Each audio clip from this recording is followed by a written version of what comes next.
وعلیکم ورحمۃ اللہ وبرکاتہ۔ اکثر ایک مثال گونجتی ہے ہمارے معاشرے میں، عرف میں عام میں، کہ ہاتھی کے دانت دکھانے کے اور کھانے کے اور۔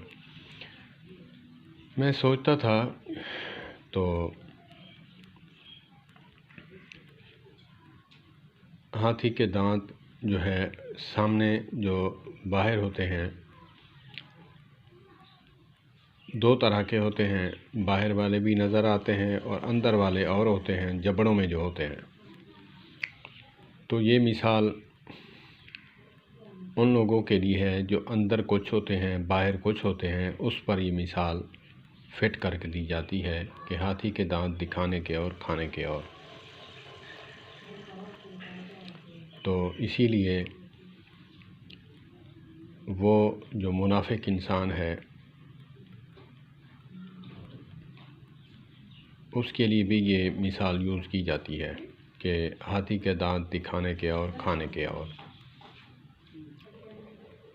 تو اکثر مثالیں ہیں جو ہمیں دیتے تو ہیں، لیکن جو ہے اس کا مطلب، معنی، مفہوم کہاں دینی ہے مثال، کہاں فٹ آئے گی، تو موقع محل کو دیکھ کر مثال دینا بہت کم لوگوں کو آتا ہے۔ جو سمجھتے ہیں وہی دیتے ہیں، جن کو نہیں آتا وہ بھی گھسا ہی دیتے ہیں۔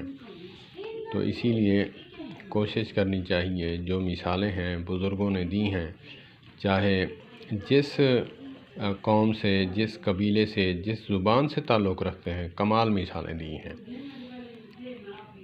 مثالیں بھی کمال ہوتی ہیں، کیونکہ مثالوں سے انسان جو ہے، اللہ پاک نے بھی مثال دی ہے، مچھر کی مثال دی ہے، اس سے کم والی دی ہے، اس سے اوپر والی دی ہے، تاکہ یہ کم عقل انسان سمجھے۔ تو اسی لیے مثالیں جو ہیں یہ بھی انسان کو سمجھنی چاہیے اور سمجھ کر بولنی چاہیے۔ السلام علیکم ورحمۃ اللہ۔ اگر کسی بھائی کو اس مثال کے بارے میں نالج ہے، مجھے کمنٹس کریں اور واٹس ایپ سینڈ کریں، یا میں واٹس ایپ دے دوں گا، میری اصلاح کرنا چاہیں تو وہ بھی میں ماننے کے لیے تیار ہوں، کیونکہ انسان ہوں، کمزور ہے انسان۔